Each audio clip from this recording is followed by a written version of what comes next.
Once there was a tailor who was very brave but quite stupid. He lived alone in a small town and made and sold clothes all by himself. His business never did quite well, but he was happy, although sometimes he thought about leaving the town. After all, there are so few people here. There are more people in the big cities, so I would make more money there. One day, he was sitting by his window and making a pair of trousers. An old lady walked past, crying, "Jam, fresh jam for sale. Come and get it. Delicious fresh jam." The tailor, who had forgotten to eat that morning, suddenly felt hungry. "And what would be nicer," he said, "than a lovely piece of bread with jam on it?" So he went out to speak to the old lady. She had lots of kinds of jam: strawberry, raspberry, plum, pear, even tomato. The tailor asked to try each and every one and thought long and hard before saying, "I'll have half a jar of strawberry jam." "Half a jar?" said the old woman, suddenly looking unhappy. "You can't buy half a jar. They come in these jars, full up, that's it." "Oh, no, I don't need a whole jar. I'm only going to have one slice of bread after all." The old woman complained but did what he wanted, putting half a jar of jam into a jar for him. "Here you go. Don't eat it all in one go." "Thank you, kind lady." The tailor ran home at once, pulled a loaf of bread out of his cupboard, and put some jam on it. "Ah, how beautiful," he said. "In fact, this bread and jam is so beautiful that I can't eat it right away. And anyway, didn't Mother always say that food tastes better after hard work?" So he put the bread on a plate on the table and went back to the window to work. Every few minutes he looked at the bread and felt hungrier and was looking forward to eating it very much. But then, suddenly, some flies came in through the window, and the jam smelled so lovely and sweet that they went straight to the bread. "No, no!" cried the man. "That's my bread!" He took a towel and waved it in the air, and the flies went away. When he put the towel down, he saw that he had hit and killed 7 flies. 7! They're fast little things, so killing even one fly is hard, and I killed 7 in one blow. I have to tell the world about this. And as he was a tailor, he knew the best way to do it. He took a belt and sewed on the words, "7 in one blow." There. Now I shall go out and show the world what I have done. He looked around the house for anything useful. All he found was an old cheese, so he put that in his pocket. As he left, he saw a bird caught in a bush in his garden, so he put that in his pocket as well. The brave little tailor walked out of town and up a hill, and came across a horrible, mean-looking giant. The tailor waved and said, "Good day. I'm going on a journey to show the world what I've done." "I don't care what sad little humans do with their lives," said the giant. "Are you sure?" said the tailor. "Look."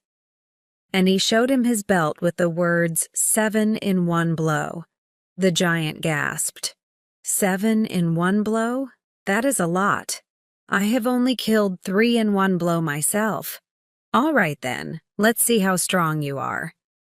The giant picked up a stone and squeezed it in his hands until water came out. "Your turn." The tailor laughed. "That's easy." He pulled the old cheese out of his pocket and squeezed it so hard that some liquid came out. "What's next?"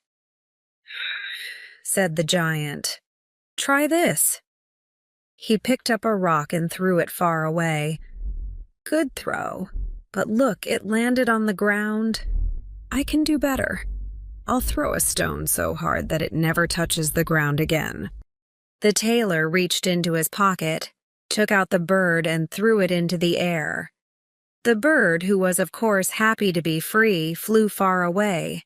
The giant was going red now and said angrily, "Fine, you can throw, but let's see how well you can carry." He went over to a huge tree which had fallen down.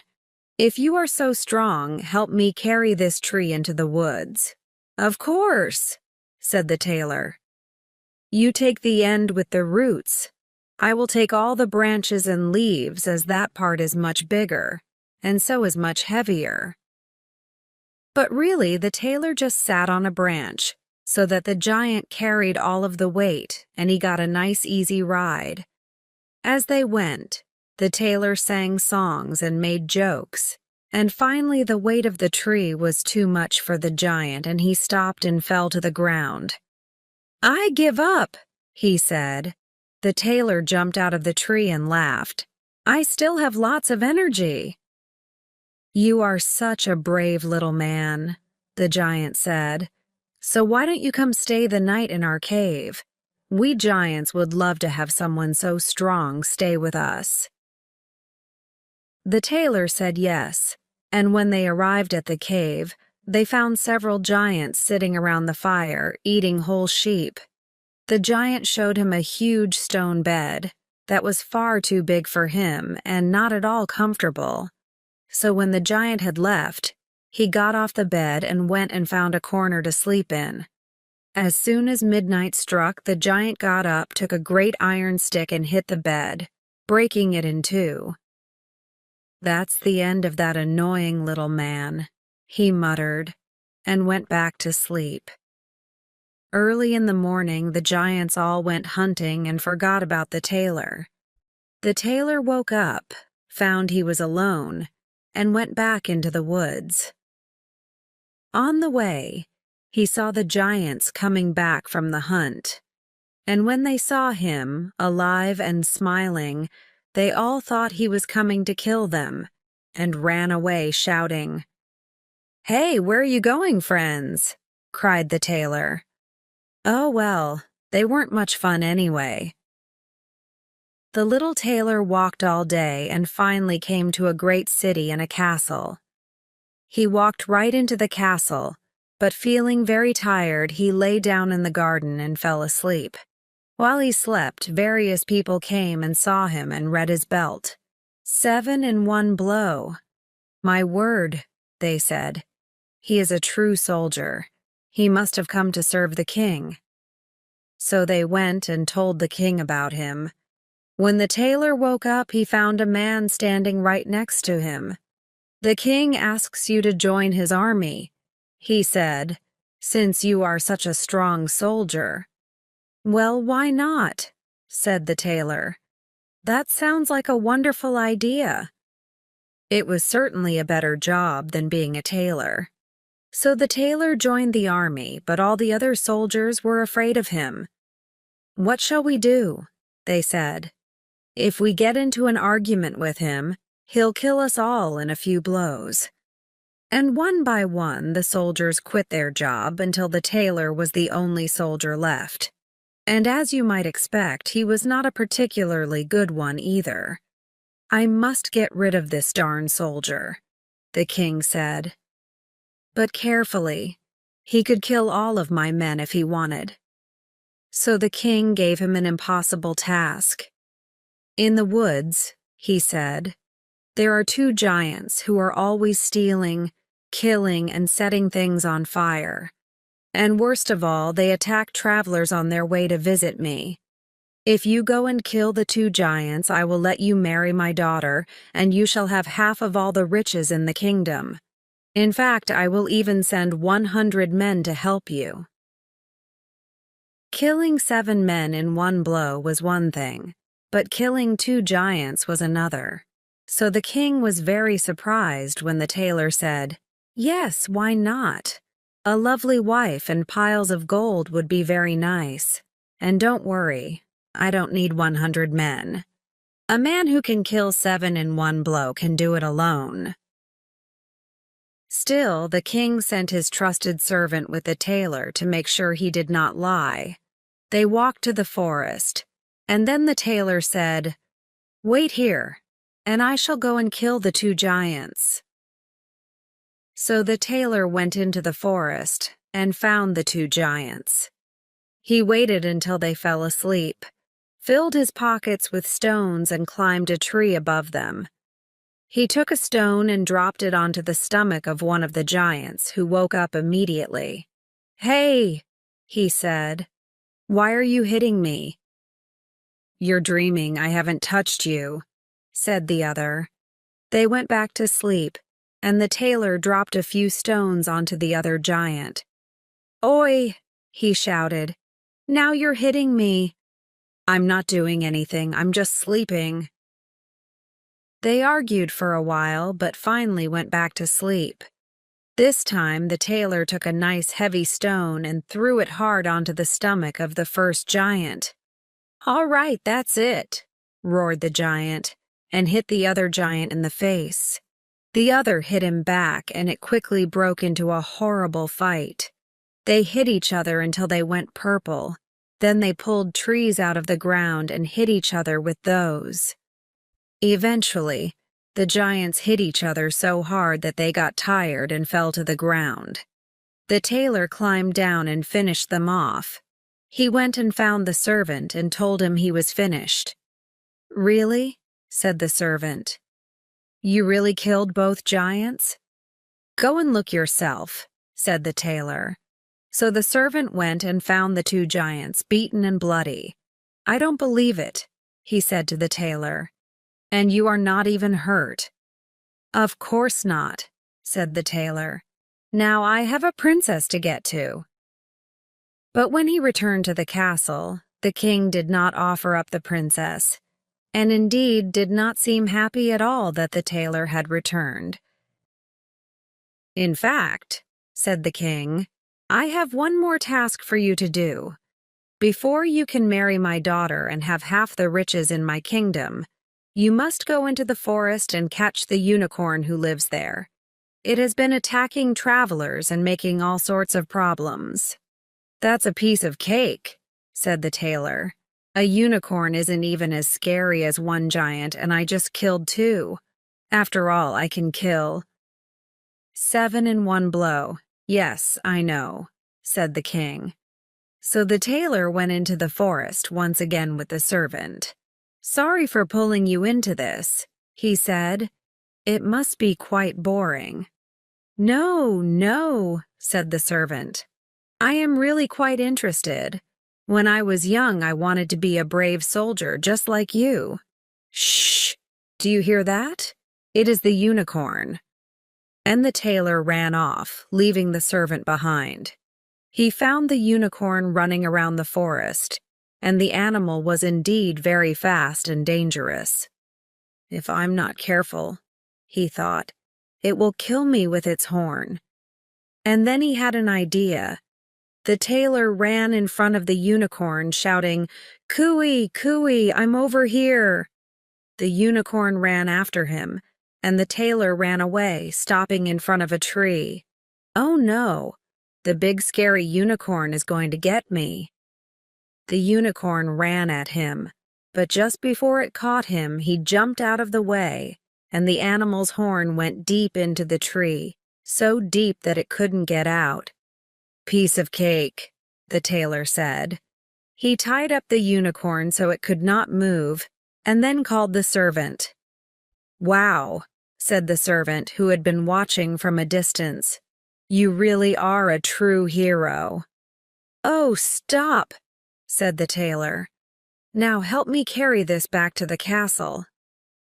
Once again, the king looked more annoyed than glad to see the tailor with the unicorn, and once again he said, "Before I can give you my daughter and my riches, there is one more task to do." "Oh, come on," said the tailor. "Why does there always have to be 3 tasks?" "In the same forest there is a wild boar who has been making problems, attacking travelers, eating buildings, big surprise. You really need to do something about this forest. I mean giants, unicorns, and boars. I'm surprised they haven't come and attacked the castle. All right, let's go. Come on, Mr. Servant." So the tailor and the servant went back to the forest and sang songs as they went. They were good friends now, and the servant looked up to him like a hero. The tailor enjoyed that a lot. This time, the tailor waited for the boar to run at him, and then ran into an old church nearby. The quick little tailor climbed up the wall and jumped out of the window, which of course the boar could not do. And before the animal realized what was happening, the tailor ran around and shut the door behind it. Now the boar was stuck inside the church. "Let's go call the hunters," he said to the servant, and they did just that. When the boar was killed and the tailor returned to the king, the old man looked very red indeed. "There is, a duck." "No, there isn't," said the tailor. "There isn't a duck or a dragon or a frog or any animal or man 100 miles around here who is making any problems. I stopped them all. Now can I finally get married?" The king had no option but to say yes, and give the tailor his daughter's hand in marriage and half the riches of the kingdom. They had a wonderful wedding, although the king did not enjoy it, and all the people of the city sang songs about the tailor and brought him lovely presents. "7 in one blow, 7 in one blow," they sang all throughout the wedding. The tailor's new wife, the young queen, was just as unhappy as her father, who had told her to be careful of this man. "He came from nowhere, and he has completed all my tasks in a most strange way. Something is wrong with this hero, and I want you to find out." One night, the queen woke up in her sleep and heard the tailor talking to himself. "You idiot," he muttered. "You asked me for a pair of trousers, not a cake. I made you the trousers like you wanted. I'm a tailor, after all." The queen gasped. "But he is just a tailor," she thought, and a common tailor was no good match for a queen. The next morning, she went to her father at once and told him what had happened. "Fantastic," he said. "This is just what we needed. Tonight, leave your bedroom door open. My guard will stand outside, and when he is asleep, the guards will come and tie him up. We'll put him on a ship and send him halfway across the world, and no one will see the brave little tailor ever again. Ah, here comes the servant with my breakfast. Run off now, dear, and don't tell a word of this to your husband." But the servant had heard everything, and as he liked the tailor very much, he told him about the king's plan. We'll see about that," said the tailor. That night, the tailor went to bed as usual, and when his wife thought he was asleep, she went and opened the door and then went back to bed. The little tailor, who was not at all asleep, said, "You asked me for a pair of trousers, not a cake. I made you the trousers like you wanted. I'm a tailor, after all. Don't lie to me. I have killed 7 men in one blow, killed 2 giants, and caught a unicorn and a wild boar. Do you really think I will be afraid of the men standing outside my room?" And when they heard the tailor say this, the guards felt very scared indeed and ran away. Nobody in the castle would ever attack him, and so the tailor remained a king as long as he lived.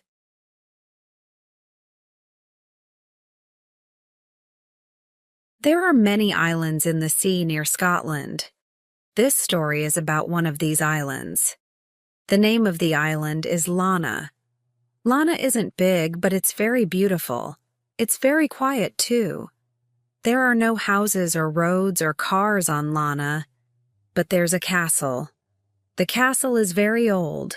A young Scotsman lives in the castle. The Scotsman's name is Duncan McTavish. Duncan lives in the castle with his dog, Jock. Duncan is very happy on his island. He likes going for walks with Jock. He likes swimming and fishing in his little boat. There are many big rooms in Duncan's castle. They have a lot of old things in them, pictures and heavy tables, chairs and beds. In winter, the castle is very cold and dark. Duncan puts on a lot of electric lights in all the rooms. One Monday morning in April, Duncan gets a letter. "What's this?" he asks. He opens the letter. It's from the electricity company. Duncan reads, "Electricity from October to March, £5,000. "Oh," Duncan says. "I haven't got £5,000. What can I do?" He's very unhappy. "I can do only one thing, sell my island and my castle."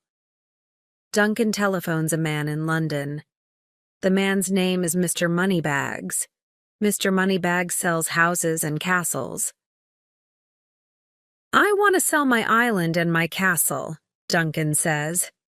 "Okay," Mr. Moneybags says. 2 days later, he telephones Duncan. "Leaping Larry wants to buy your island," he says. "Leaping who?" Duncan asks. "Leaping Larry. You know, the famous American rock star.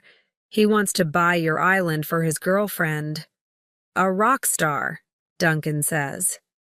"Oh, he wants to see the island tomorrow afternoon," Mr. Moneybags says. "Is that okay?" Yes," Duncan says. "Yes, of course." Leaping Larry and his girlfriend are coming to the island by helicopter. They're very late. Duncan and Jock wait a long time. Then the helicopter arrives. A tall man with long dark hair gets down from it. He's about 45 years old. There's a girl with him. She's about 20 and has long yellow hair. There's a small animal with her. The animal has long white hair. "Hi," the man says. "I'm Leaping Larry, and this is my girlfriend Roxanne." "Hi," Roxanne says. "This is my dog Bobo." Larry looks at the castle. "Look at that old castle, Roxanne," he says. "Don't you love it, honey?" Roxanne doesn't smile. It's only an old castle. Leaping Larry and Roxanne go into the castle. It's very dark. Leaping Larry can't see. He falls down. "Where are the lights?" he asks. "I'm sorry," Duncan says. "There isn't any light. The company stopped my electricity this morning." "I want some hot food," Roxanne says. "I'm sorry," Duncan says, "but I can't make hot food. I haven't got any electricity, but there is some cold food." "Cold food," Roxanne says. "No, thank you. I'm going to bed. But first I want a hot bath, and Bobo wants a bath too." "I'm very sorry," Duncan says, "but there's no hot water." "No lights, no food, no hot water," Roxanne says. "I don't like this place." "Now, honey," Leaping Larry says. "Don't call me honey," Roxanne says. "Let's go, Bobo." Roxanne and Bobo go to bed. Larry and Duncan eat cold food and talk. Jock watches them. Suddenly, Roxanne screams. Duncan, Larry, and Jock run to her room. Roxanne is in bed with Bobo. "Honey, what's wrong?" Larry asks. "There was a noise in the room," Roxanne says. "What was it?" Duncan starts to smile. "Why are you smiling?" Roxanne says. She's very angry. "Look at Jock," Duncan says. Jock is under the bed. He has a mouse in his mouth. "A mouse," Roxanne says. She screams again. In the morning, Duncan and Leaping Larry are waiting. Roxanne and Bobo are late. They get up at 11 o'clock. "Good morning," Duncan says. Roxanne doesn't answer. She says to Larry, "Larry, I don't like this place. I want to go home." "But honey," Larry says. "Don't call me honey," Roxanne says. "This castle is old, dark, and very cold. There's no electricity, no food, and no hot water. And I don't like it. Do you understand?" "Listen, honey," Larry says. "We can build a big new house here. Our friends from California can come and stay." Duncan looks at Jock. Jock looks at Duncan. Build a big new house, they think. Oh no, Leaping Larry says. We want to see the island. Okay, Duncan says. We can go in my boat. Duncan, Larry, and Roxanne get into Duncan's boat. Jock gets in too. Bobo is with Roxanne. It's a beautiful day, but Roxanne isn't happy. What do you do all day? She asks Duncan. I go for walks, Duncan says. Sometimes I swim and sometimes I catch fish. Oh, Roxanne says. That isn't very interesting. Listen, honey, Larry says. We can make the island interesting. I know people with film companies. They can come here and make films, hundreds of films. Duncan looks at Jock. Jock looks at Duncan. Film companies, they think. Oh no. Duncan is very unhappy. He doesn't want to sell his island and his castle to Larry. He doesn't want film companies or Larry's friends on the island. But what can Duncan do? The electricity company wants £5,000. He has no money. He can't stay in his castle. Duncan, Larry, and Roxanne are all sitting in Duncan's boat. Jock and Bobo are with them. Suddenly, Jock sees a rabbit on the island. Jock loves catching rabbits. He jumps into the sea and starts to swim to the island. Bobo thinks, "This is interesting," and he jumps in too. Bobo is in the water. Roxanne screams, "Jump into the sea, Larry! Get Bobo!" But Larry doesn't move. "Why are you waiting?" Roxanne says. "Jump in!" "But honey," Larry says, "I can't swim." "Can't swim," Roxanne says. She is very angry. "Look," Duncan says. "Bobo is okay, he's having a good time." Bobo is swimming in the water with Jock, but Roxanne is very angry with Larry. "You don't love me," she says. "And you don't love me," Larry says. "You only love Bobo." "You're right," Roxanne says. She stands in the boat and starts to hit Larry. "Don't do that," Duncan says. The boat moves. Roxanne falls into the water. She starts to scream. Roxanne is making a lot of noise. Jock sees Roxanne in the water with Bobo. What are they doing? Are they playing a new game? Jock wants to play too. He swims to Bobo. "Go away!" Roxanne screams.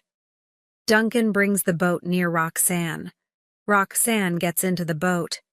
Then Bobo gets into the boat. Roxanne is very angry. "Take me back to California. Now!" she says to Larry. Later, Larry, Roxanne, and Bobo get into their helicopter. "Goodbye," Duncan says. Larry and Roxanne don't answer. The helicopter goes away. Duncan smiles at Jock. He's very happy. "Leaping Larry isn't going to buy our island," he says. "That's good." But Duncan has big money problems. Leaping Larry doesn't want to buy the island. But where can Duncan get £5,000 for the electricity company? Later, Duncan telephones Mr. Moneybags in London. "Leaping Larry telephoned me," Mr. Moneybags says. "He doesn't like your island. He doesn't want to buy it, and I'm not going to sell it for you now. It's your problem. Goodbye." Duncan goes for a long walk with Jock. He's very unhappy. They walk to a place across the island, and there Duncan sees a girl. She's looking at the sea and she's painting a picture. Near her is a small boat. "Good afternoon," Duncan says. Girl looks at Duncan. She's beautiful. He likes her. "Who are you?" she asks. "What do you want?" "I'm Duncan McTavish," Duncan says. "I live here. Lana is my island, and this is my dog, Jock." Jock looks at the girl. He likes her too. "Lana is your island?" the girl says. "Oh, I'm Jean Stewart. I'm a teacher. I work in a school across the sea. Today is a holiday and the school is closed. I came here in my boat.